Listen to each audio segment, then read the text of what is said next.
Name చేంజ్కి సంబంధించి TS అనేది టీజీగా మారుతుంది. దీనికి సంబంధించి కేసీఆర్ లీగల్ కన్సల్టేషన్స్ తీసుకున్నారు అని తెలుస్తుంది. అంటే దానికి సంబంధించి అంటే వీళ్ళు టీఎస్ అని పెట్టారు, ఇప్పుడు వాళ్ళు కాంగ్రెస్ గవర్నమెంట్ వచ్చిన తర్వాత టీజీగా మార్పు చేస్తాం అన్నట్టు వాళ్ళు మంత్రివర్గం దానికి ఆల్రెడీ చెప్పేశారు.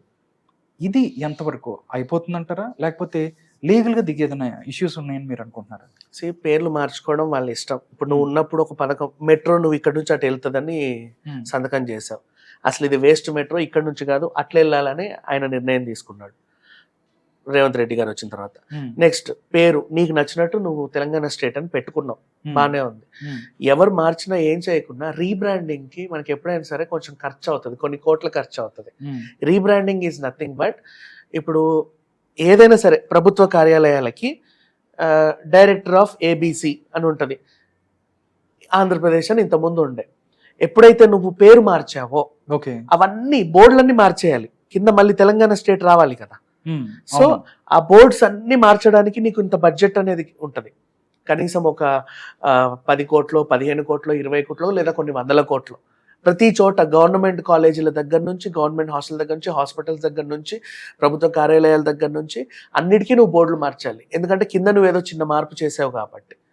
అవన్నీ మార్చాలంటే రీబ్రాండింగ్ కి ఖర్చు ఎక్కువ అవుతుంది. ఇప్పుడున్న పరిస్థితుల్లో తెలంగాణకి వీళ్ళు అంటే రీబ్రాండింగ్ కంటే ఈవెన్ రేవంత్ రెడ్డి గారైనా సరే పేరు మార్చుకోవచ్చు ఎప్పుడైనా ఫ్యూచర్లో. రాష్ట్రం బాగుంది, బాగా డబ్బులు వస్తున్నాయి, పర్వాలేదు, ఏం చేయాలో అర్థం కాని టైంలో నువ్వు మార్చుకో.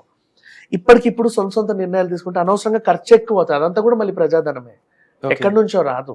రీబ్రాండింగ్ కి ఎప్పుడైనా సరే ఏ దేశమైనా సరే పేరు మార్చుకుంది. ఇప్పుడు ఒక ఊరు ఉంది రాజమండ్రి, రాజమహేంద్రవరం అయింది. రాజమండ్రిలో ఉన్న అన్ని మార్చి కావచ్చు, మిగతా చాలా ఖర్చు ఎక్కువ ఉంటుంది. ఖర్చు ఎక్కువ కదా, రీబ్రాండింగ్ ఎప్పుడైనా మళ్ళీ ఖర్చు ఎక్కువ, కొన్ని కోట్లు ఖర్చు అవుతుంది. ప్రజెంట్ అప్పుల్లో ఉన్నప్పుడు ఇట్లాంటి నిర్ణయాలు తీసుకోవడం నాకైతే నచ్చలేదు. బ్రేకింగ్ న్యూస్ ఏంటంటే కవిత కోర్టుకి వెళ్తూ కడిగిన ముత్యంలా బయటకు వస్తా అప్రూవర్ గా మారే ప్రసక్తే లేదు. కోర్టుకి వెళ్తూ ఎమ్మెల్సీ కవిత కీలక వ్యాఖ్యలు చేసినట్టు మనకు తెలుస్తుంది. అంటే నేను అప్రూవల్ గా మారను, బయటకు వస్తాను అంటే ఈ ధైర్యం మనకి ఏంటి, ఏముంది, ఏంటి ఇది? మళ్ళీ ఫస్ట్ నుంచి మళ్ళీ ఎక్కడుందో మళ్ళీ అక్కడి నుంచి అక్కడికే వచ్చింది అనుకోవచ్చా? అట్లా ఏం లేదు. ఇప్పటి వరకు మేము దోచుకుందంతా వాళ్ళకి ఇవ్వడానికి మాటామంతి జరుగుతుంది. మొత్తం ఇంత ఇస్తామని చెప్పాము నన్ను విడుదల చేస్తే. ఒకవేళ అది ఇప్పుడిప్పుడే చర్చల్లో ఉంది, 1 గంట 2 గంటల్లో ఆ చర్చలు ముగుస్తాయి. ఈ లోపు నా కోర్టు పని కూడా అయిపోతుంది.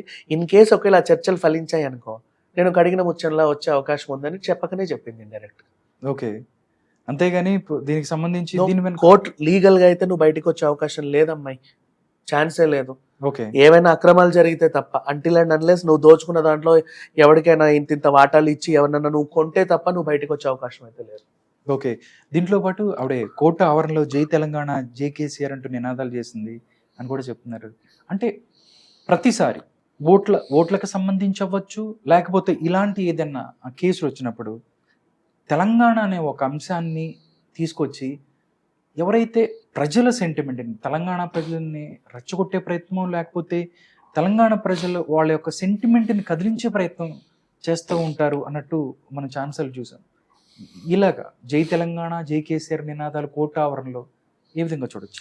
ఇన్ఫ్లుయెన్స్ చేస్తుంది జనాల్ని. లైక్ అక్కడ ఫర్ ఎగ్జాంపుల్ తెలంగాణ రావాలి, తెలంగాణ రావాలి, తెలంగాణ రావాలి అనే ఒక ఇది ఉంటుంది జనాలకి.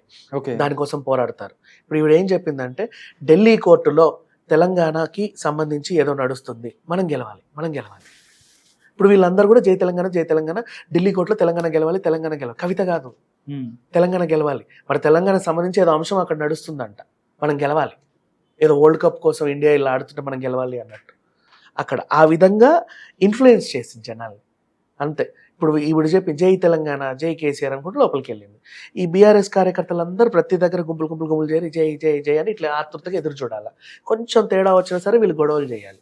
లేదు ఇంకేమైనా అయిందంటే వీళ్ళందరూ దానికి సంబంధించి జై, ఇప్పుడు కవిత జై కవిత అనరు, సింపుల్ గా జై తెలంగాణ, జై తెలంగాణ నినాదం అందరినీ ఇన్ఫ్లుయెన్స్ చేసేసింది చిన్న పదంతో. ఆ రోజు కూడా నా మీద 3rd డిగ్రీ ప్రయోగించే అంశాలు ఉన్నాయని చెప్పి కూడా అందరినీ రెచ్చగొట్టింది. మీరందరూ గొడవలు చేయండి, దిష్టి బొమ్మలు దగ్ధం చేయండి, బస్సులు తగలబెట్టండి అని ఇండైరెక్ట్ గా వీళ్ళు ఆర్డర్ పాస్ చేసినట్టు.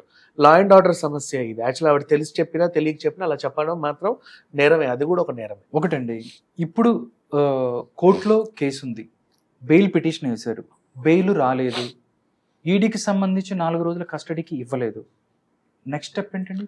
జైలుకి వెళ్ళాల్సిన పరిస్థితి. ఈడీ విషయంలో మేము తలదూర్చమండి అని ఒక కోర్టు. ముఖ్యమంత్రికే చెప్పింది కోర్టు. కవిత ఒక లెక్క అంటారా? ఆ? ఉమ్. ఏమండి నన్ను ఈడీ పిలిచింది, వాళ్ళని నన్ను అరెస్ట్ చేయొద్దని చెప్పండి అని నేను లెటర్ రాస్తే మేము ఈడీ విషయంలో జోక్యం చేసుకోము, మాకు సంబంధం లేదని సుప్రీంకోర్టే అంటే చెప్పింది.